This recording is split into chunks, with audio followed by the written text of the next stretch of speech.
priložnost, ker sem se počutila odlično.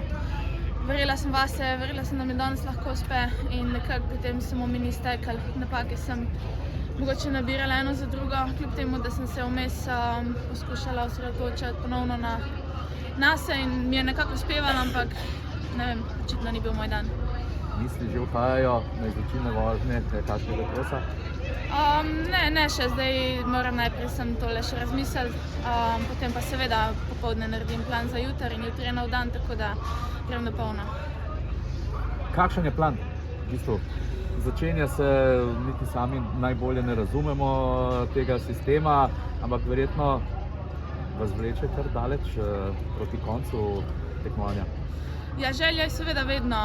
Mislim, da sem sposobna, je pa potem tudi odvisno od tega, kakšne skupine imam od drugih in pa nekako, kako se bom uspela v trenutku prilagoditi. Jaz bom danes naredila plan, dala vse od sebe, jutri pa upam, da čim dlje tekmujem. V bistvu vam je drugo mesto v posamični vožnji prineslo praktično skozi celotno tekmovanje, boste lahko izbirali pozicijo za start? Načeloma bomo videli, no. V bistvu tudi odvisno, kako bom same izločilne boje oddelala, ampak ja, če se uvrstim naprej, bom ponavadi imela priložnost izbirati.